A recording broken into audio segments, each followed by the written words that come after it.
I'm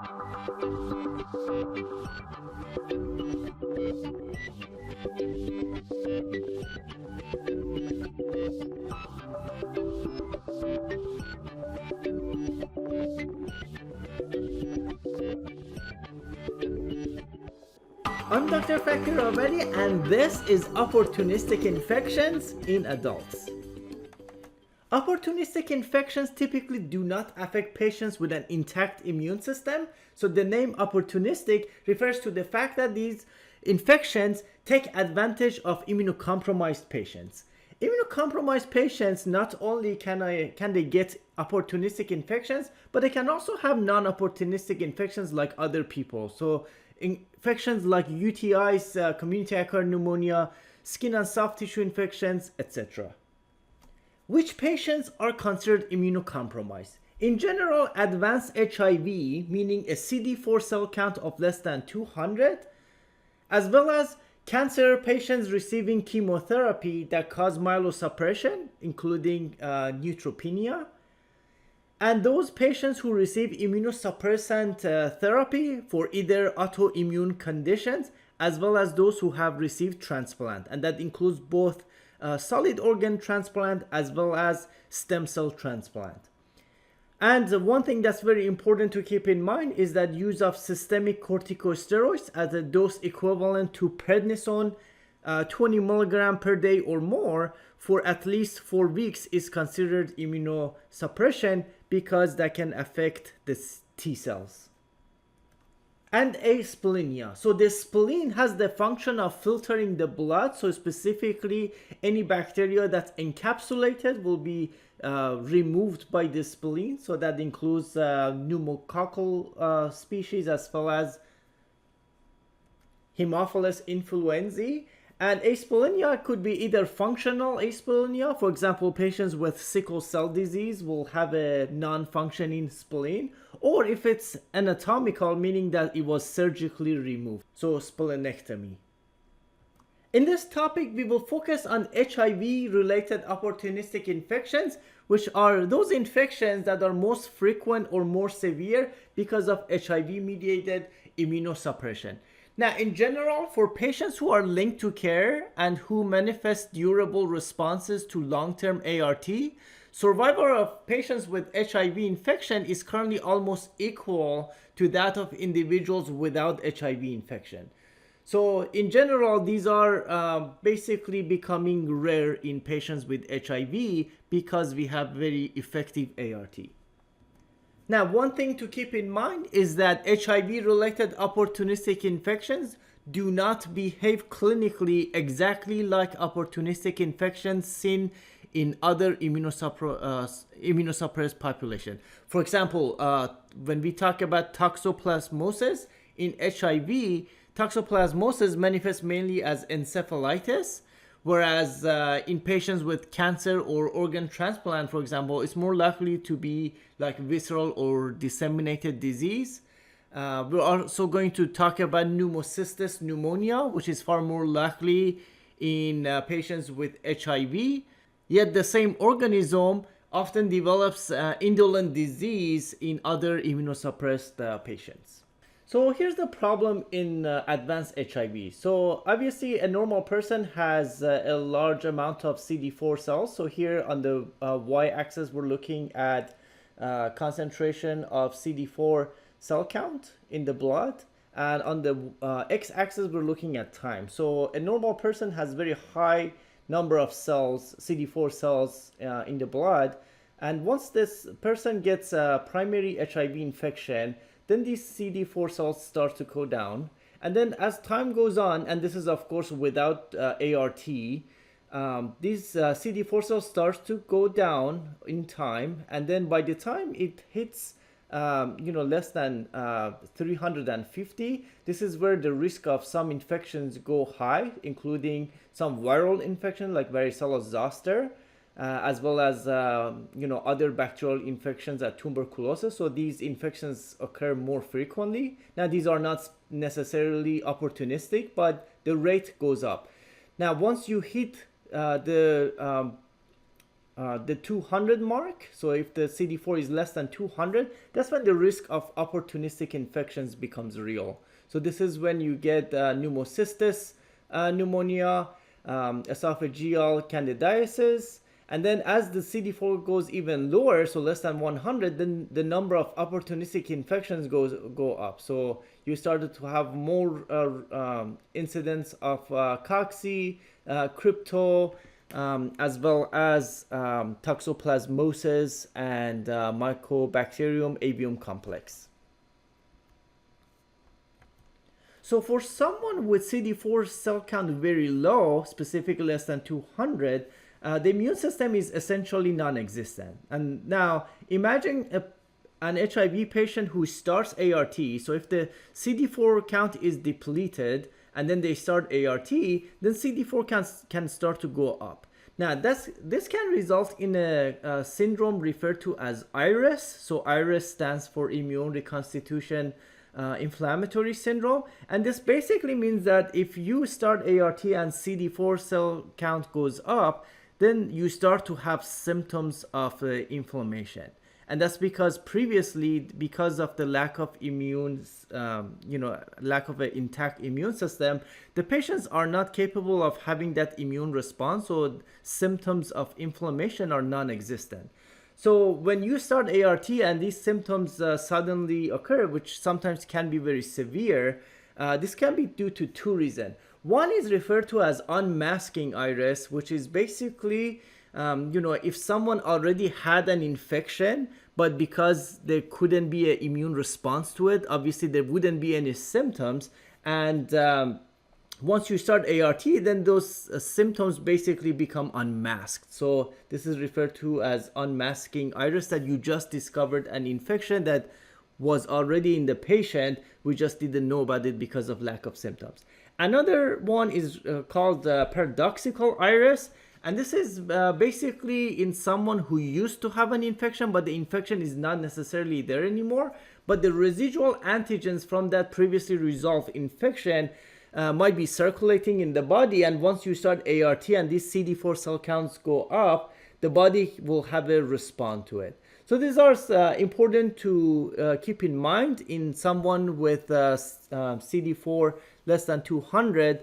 Once we start treatment of opportunistic infections, if you start ART at the same time, for some infection, initially it may look like the patient is getting worse, even though you just started ART. And that's typically not a concern because it's just IRIS happening. Now, I say typically there are situations where the IRIS can be severe, specifically when it comes to CNS infections. So, sometimes it might be necessary to actually treat IRIS with anti-inflammatory agents like corticosteroids. The first learning objective is describe the pharmacokinetic and pharmacodynamic properties of anti-infective agents used for opportunistic infections. So trim-sulfa, trimethoprim, sulfamethoxazole combination is by far the most commonly used agent. There are two brand names for it, Bactrim or Septra. And it's available as PO and IV. Most commonly it is used as PO. The IV formulation has very limited stability. So, if you can use PO is used more often.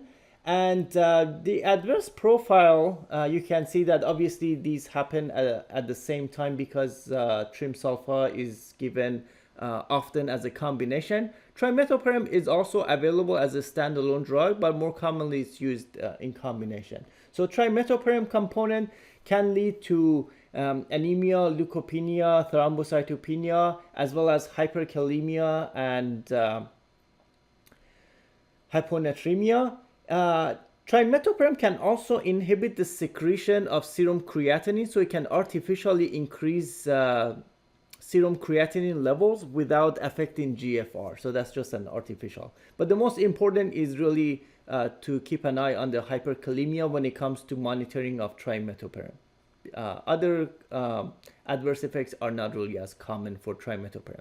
For sulfamethoxazole, it's a sulfonamide, and for sulfonamide drugs in general, you want to think about skin reactions. So rash is the most common one, and sometimes it can be severe. So Steven-Johnson syndrome can happen.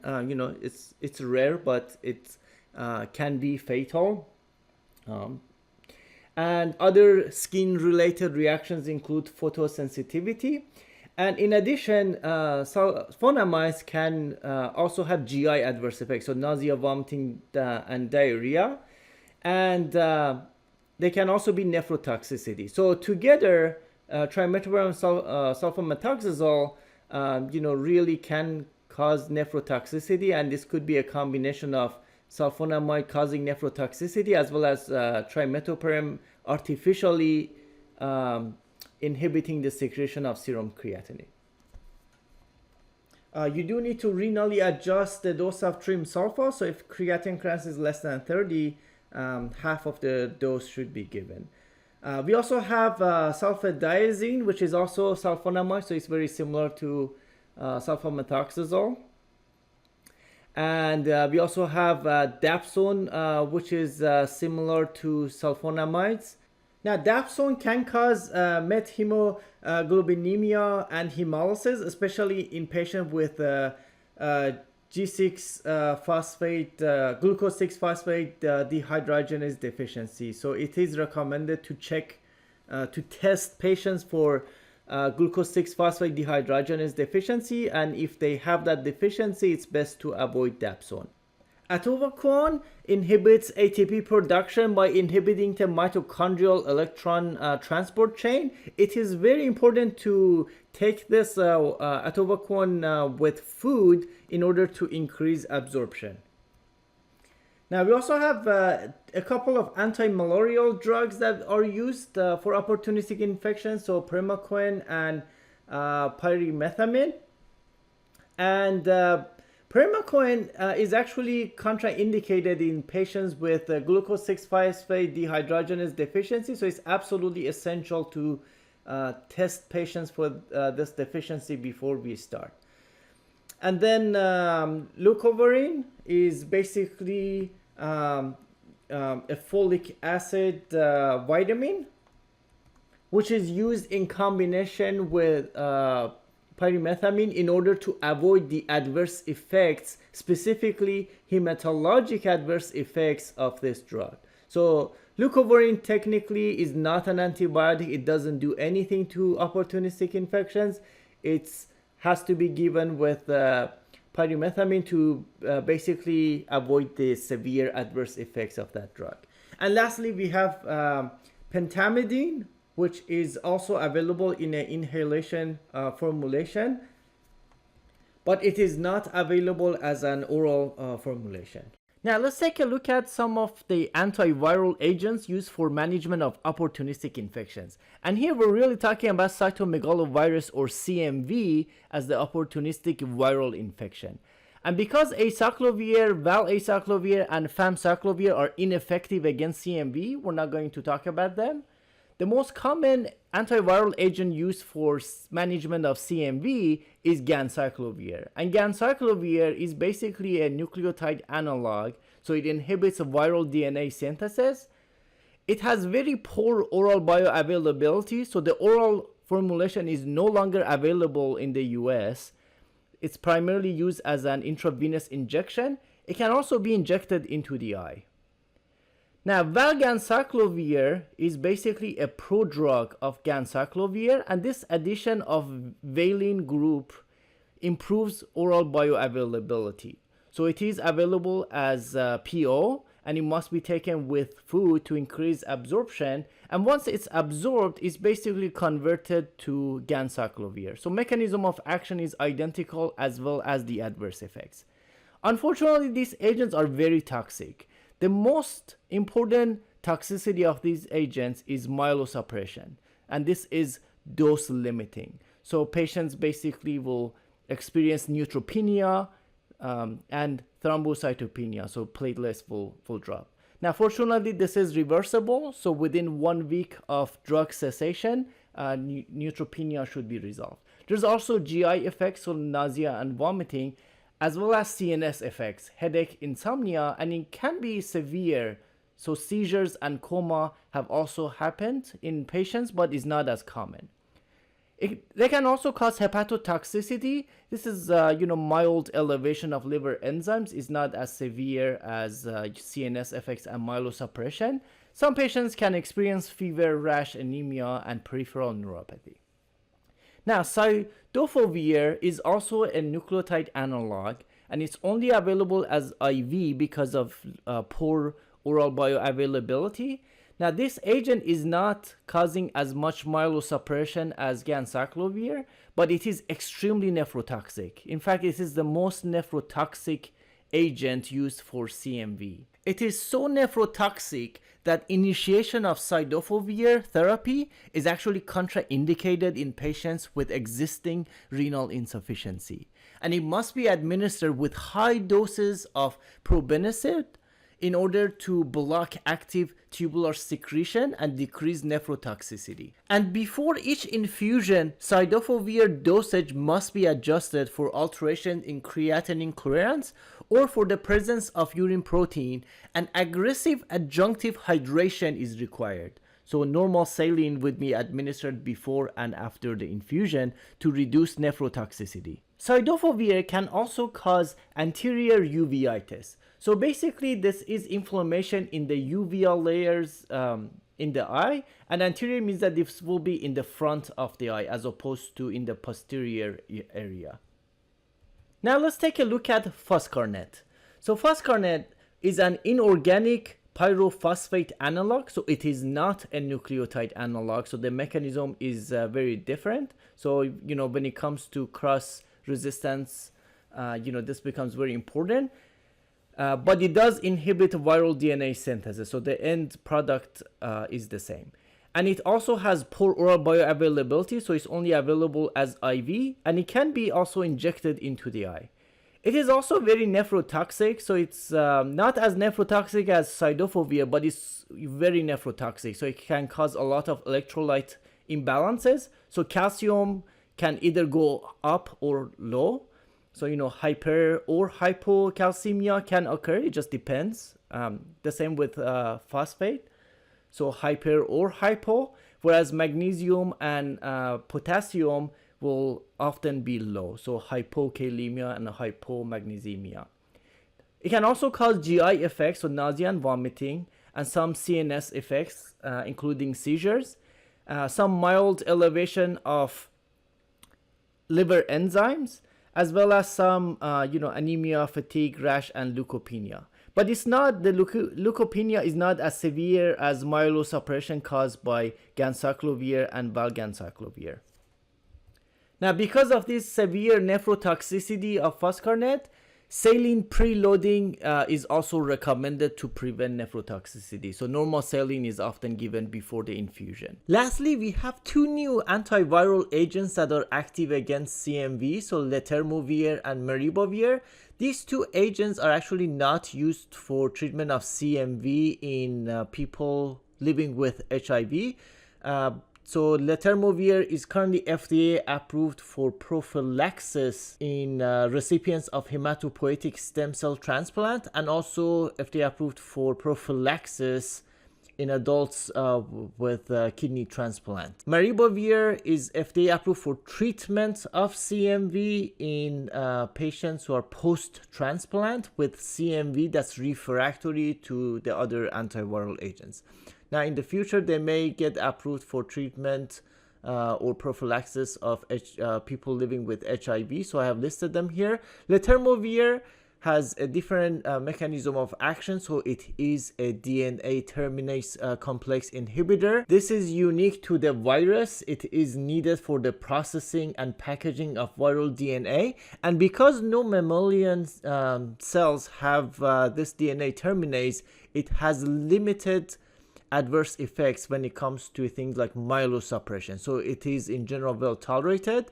So it has safety advantage, but also because the mechanism of action is different, there is no cross resistance with the other antiviral agent. It is available as IV and PO, and it is well tolerated. Of course, you can have some GI effects like nausea, vomiting, as well as headache, fatigue, and tachycardia. With maribavir, it inhibits protein kinase UL97, which blocks nuclear egress of viral capsids, which I will explain in a moment what that means. And it is only available as PO. This one also has a different mechanism of action, so cross-reactivity is unlikely when it comes to resistance, and it is only available as PO, and it is well tolerated. Something unique about maribavir is that it can cause dysgeusia, which is essentially taste disturbance, but in general it's not cause for concern for patients discontinuing because of this, but this is something to provide education to patients. And this is similar to what people experience with